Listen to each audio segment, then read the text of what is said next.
이 땅에서 살아가면서 행복한 삶, 그리고 의미 있는 삶을 추구하지 않는 사람은 아마 존재하지 않을 것입니다.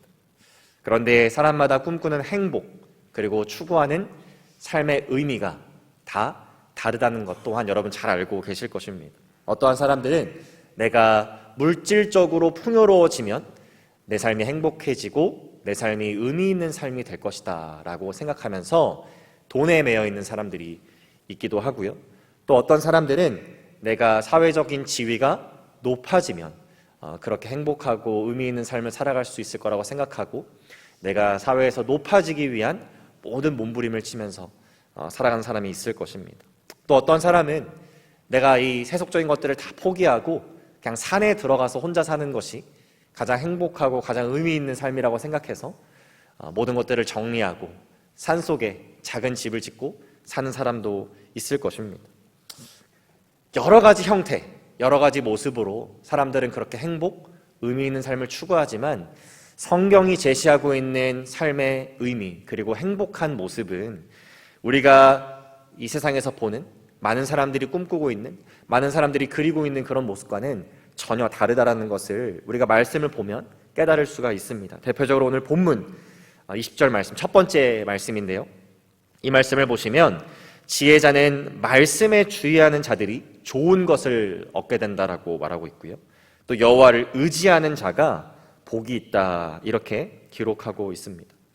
다시 말해서 성경이 제시하고 있는 가장 의미 있고 또 행복한 삶은 하나님의 말씀에 귀를 기울이는, 그리고 하나님을 전적으로 의지하는 그 명철과 지혜가 있을 때만 우리가 그러한 삶을 살 수 있게 된다라고 알려주고 있는 것이죠. 그렇다면 이런 참된 복을 누릴 수 있는 자들, 다시 말해서 하나님의 말씀에 주의하는 또 여호와를 의지하는 자들이 얻게 되는 이 좋은 것들, 또 경험하게 되는 행복은 과연 무엇일까? 저는 오늘 본문을 우리 성도님과 함께 살펴보면서 짧게 두 가지만 나누기를 원합니다. 먼저 하나님을 의지하고 말씀에 주의하는 지혜로운 자가 누리는 첫 번째 복은 입술이 슬기로워져서 말로 사람을 해하는 것이 아니라 말로 사람을 살리게 되는 복을 누리게 된다는 것입니다. 오늘 이 3절 말씀을 보시면 지혜로운 자, 그리고 하나님을 의지하고 말씀에 주의하는 자들의 마음이 그들의 입을 슬기롭게 한다라고 지혜자가 말하고 있습니다. 그리고 그 지혜로운 마음이 그들의 입술에 지식을 더한다 이렇게 설명하고 있습니다. 여러분, 말을 험하게 하는 사람들, 함부로 하는 사람들에게 가서 말을 그렇게 하시면 안 됩니다. 좀 말을 부드럽게 하십시오. 말을 좀 선하게 하십시오. 이렇게 말한다고 해서 여러분 그들의 언어 습관이 순식간에 확 바뀌는 걸 본 적 있으십니까? 대부분의 경우 아무리 그렇게 조언하고 이야기해도 그들의 언어 습관이 쉽게 바뀌지 않는다라는 것을 여러분 대부분 경험하셨을 거예요. 왜냐하면 이 말이라는 것은 어떤 스위치를 on and off 하는 듯이 해서 바뀔 수 있는 것이 아니라 우리의 속사람, 우리의 마음이 바뀌어졌을 때 자연스럽게 바뀌게 되는 것이기 때문입니다.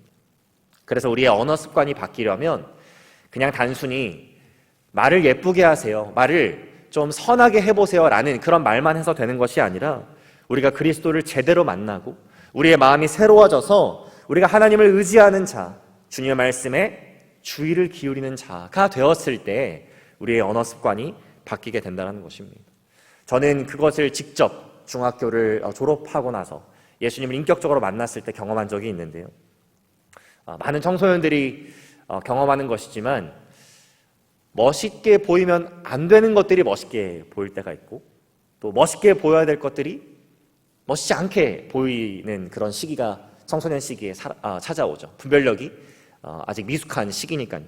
근데 저도 제 주변에 있는 친구들에게 영향을 받아서 그런지 이렇게 욕을 하는 것이 멋있다라는 잘못된 착각에 빠진 적이 있었습니다. 그래서 시작과 중간과 끝, 말의 시작과 중간과 끝이 항상 욕으로 이렇게 섞여 있었던 기억이 나요.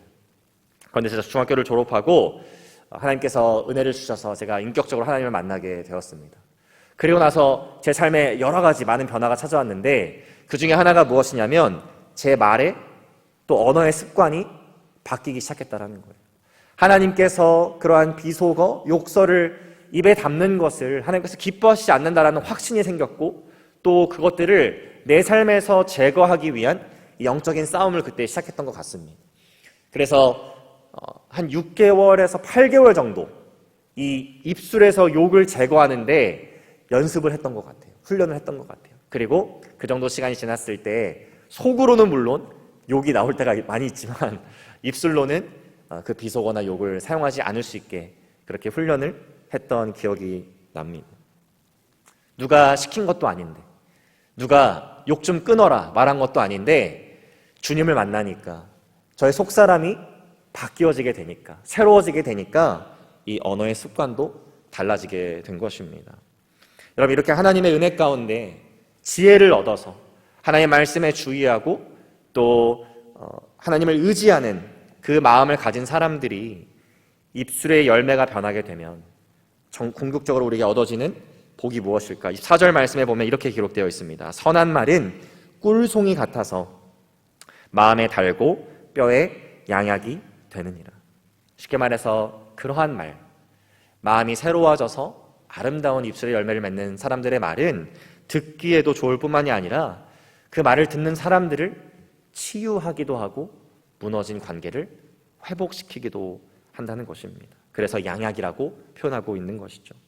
잘 생각해보면 많은 가정들이, 또 많은 교회들이, 많은 관계들이 깨지고 무너지게 되는 큰 이유 중에 하나가 바로 이 내가 뱉은 악한 말 한마디 때문이라는 것을 우리는 너무나도 잘 알고 있습니다. 2년 전에 이 서울시 교육청에서 학교 폭력 예방 캠페인 공모전을 실시한 적이 있다고 하는데요. 이 공모전을 실시하면서 부모님들에게 나의 자녀에게서 듣고 싶은 말, 그리고 자녀들에게는 나의 부모님에게서 듣고 싶은 말을 조사했다고 합니다. 먼저 부모님이 자녀들에게 듣고 싶은 말 1위는 뭐였냐면요, 내가 엄마 아빠의 아들이어서, 내가 엄마 아빠의 딸이어서 행복해요, 엄마 아빠 사랑해요 라는 말이었다고 합니다. 반대로 자녀들이 부모님에게서 가장 듣고 싶은 말이 뭐였냐면 우리 아들, 딸 참 잘했다, 사랑한다 라는 말이었어요. 여러분, 이 두 가지의 공통점이 있죠. 사랑한다라는, 사랑합니다라는 말은 공통적으로 들어갑니다. 근데 그 전에, 그 앞에 오는 말 두 개가 달라요. 부모님들은 아이들이 엄마 아빠의 자녀라는 사실 자체로, 그 관계 자체로 행복하다는 말을 듣고 싶어 하는데 자녀들은, 아이들은 잘하고 있다라는 말을 듣고 싶어 한다는 거예요. 너 참 잘하고 있다. 성공 만능주의, 학벌주의, 끝없는 경쟁 체제 속에서 자녀들을 그 존재 자체로 귀하게 여기기보다는 어떠한 기준에 미치지 못하면, 부모가 요구하는 어떤 성공에 미치지 못하면 끊임없이 매서운 말들, 독한 말들, 상처가 되는 말들, 아픔이 되는 말들을 얼마나 자녀들에게 많이 했으면 참 잘하고 있다라는 말을 자녀들이 듣고 싶어 할까라는 그런 개인적인 제가 추측을 해보았습니다. 우리가 맺는 말의 열매를 통해서 우리는 누군가를 죽일 수도 있고 또 누군가를 살릴 수도 있죠. 그런데 우리 믿음의 사람들은 주님을 만나고 우리의 마음이 새로워져서 여호와를 의지하고 주님의 말씀에 주의를 기울일 줄 아는 그런 지혜를 가진 자들입니다. 그래서 우리는 그 선한 말의 열매를 통해서 이제 사람을 살리는 자들이 될 수 있는 것이죠. 저는 저와 여러분들이 하나님이 주시는 그 지혜와 명철 가운데 사람을 죽이는 말이 아니라 사람을 살리는 말로 이 세상을 더 아름답게 하나님께서 기뻐하시는 모습으로 바꿔나갈 수 있는 복을 누리시기를 주님 이름으로 축복합니다. 두 번째로, 하나님을 의지하고 말씀에 주의하는 지혜로운 자가 누리게 되는 복은 자기 자신이 아닌 하나님께 인생을 맡길 줄 아는 복을 누리게 되는 것입니다. 오늘 25절 말씀을 보시면 이렇게 기록되어 있는데요, 어떤 길은 사람이 보기에 바르나 필경은 사망의 길이다, 이렇게 지혜자가 말하고 있습니다.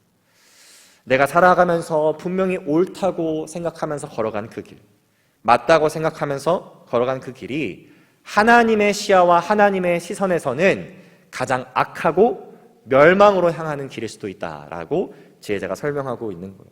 여러분, 이것을 또 돌려서 말하면 우리는 이렇게 이해해 볼 수 있습니다. 하나님께서는 언제나 옳으시고 선하시고 실패가 없으시고 실수가 없으시지만 사람은 언제나 실수할 수 있고 실패할 수 있고 악한 길로 갈 수 있다라고 정리해 볼 수 있는 것이죠. 우리가 방금 읽은 이 25절의 말씀처럼 하나님께서 분명히 옳다고 말씀하셨는데 그것이 옳지 않다고 생각하고 내가 옳다고 생각하는 길로 가고자 하는 사람들을 우리가 얼마나 많이 볼 수 있습니까? 여러분, 그 중에 한 명이 바로 우리가 잘 알고 있는 사울 왕이라는 사람이었습니다. 여러분, 왕이 된 사울 왕에게 사무엘이 나타나서 이제 길갈에 가게 될 건데 길갈에 가게 되면 7일 동안 내가 그곳에 도착할 때까지 기다려라, 이렇게 사무엘이 말합니다. 하나님의 뜻을 전달한 거죠. 그리고 내가 7일 뒤에 거기에 도착했을 때 함께 번제를 올려드릴 것이다, 이렇게 말을 합니다. 왕이 된 사울이 블레셋과의 전투를 마치고 길갈에 가게 되었습니다. 그리고 그는 처음에는 사무엘이 당부한 것처럼 7일 동안 기다리고자 했습니다. 그런데 그 기다리는 시간 동안 백성들의 마음이 흩어져서 그들이 사울을 버리고 다 떠나가기 시작했어요. 그러자 사울의 마음이 힘들고 또 어려워져서 그는 결국 사무엘이 당부한 것을 잊어버리고 이렇게 해서는 안 되겠다는 생각한 다음에 본인이 멋대로 번제를 하나님께 올려드리게 됩니다. 그리고 그렇게 하나님께 번제를 올려드리자마자 얼마 지나지 않아서 사무엘이 도착하게 되는데요, 그 모습을 보고 사무엘이 사울 왕에게 이렇게 말합니다. 사무엘상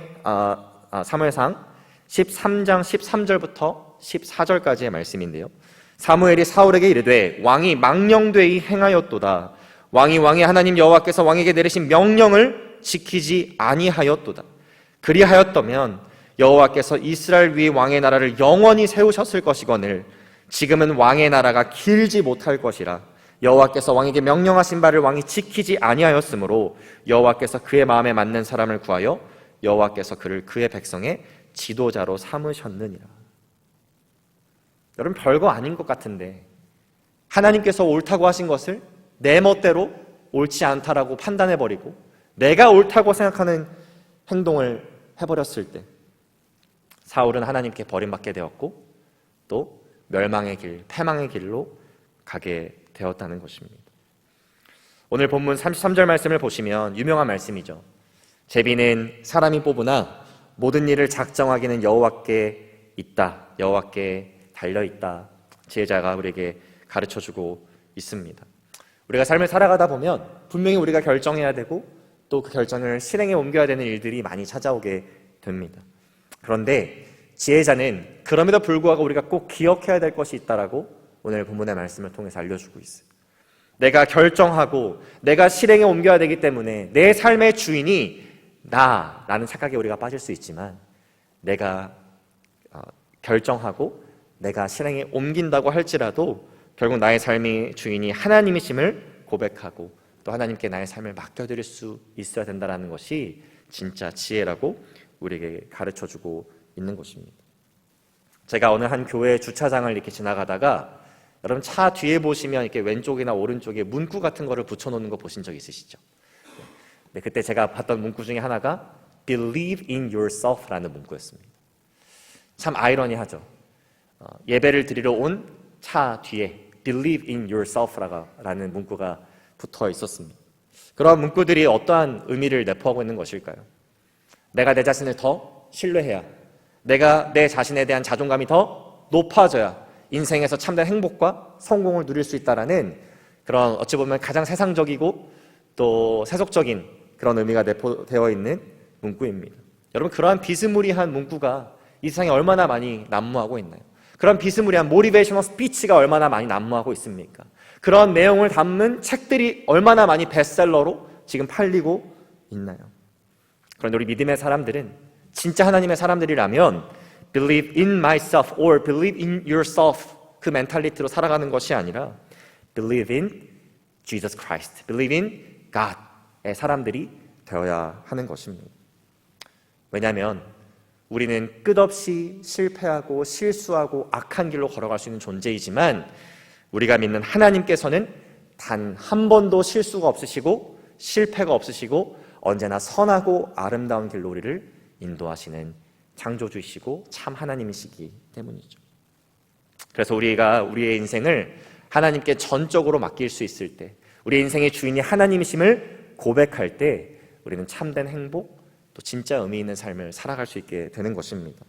오늘 말씀을 기억하면서 저와 우리 사랑하는 모든 하늘교회 성도님들이 하나님의 말씀에 주의하고 또 여호와를 의지하는 가운데 선한 입술의 열매를 맺어서 사람을 죽이기보다는 사람을 살리는 복을 누리시기를 주님의 이름으로 축복합니다. 또 우리의 인생의 주인이 실수가 없으시고 흠이 없으시고 실패가 없으시고 언제나 우리를 선하고 아름다운 길로 인도하시는 하나님이심을 인정하면서 그분이 인도하시는 가장 선하고 아름다운 길을 걸어가시는 복을 누리시기를 주님의 이름으로 축복합니다. 기도하겠습니다.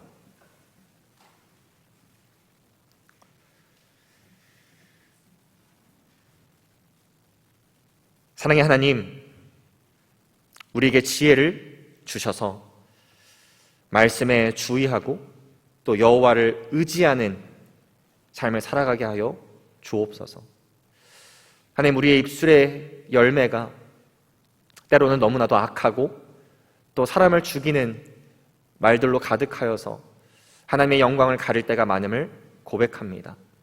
하나님, 날마다 우리의 마음을 새롭게 하여 주시고 또 그리스도의 보혈로 정결케 하여 주셔서 내가 맺는 입술의 열매를 통하여 많은 사람들의 관계가 회복되어지고 그들이 예수 그리스도의 선하심과 사랑을 발견하며 또 하나님의 영광을 바라볼 수 있게 하여 주옵소서.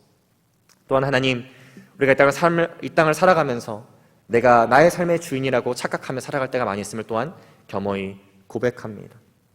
우리가 결정을 내리고 또 실행에 옮길 때 내가 마치 나의 문제를 해결할 수 있을 것처럼, 나의 인생을 주관할 수 있을 것처럼 그렇게 여기고 살아갈 때가 많이 있음을 주님 앞에 고백합니다.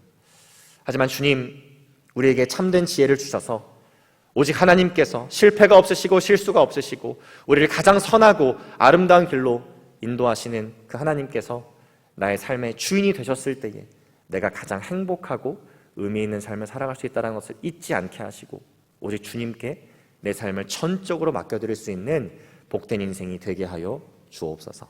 감사드리며 예수 그리스도 이름으로 기도합니다.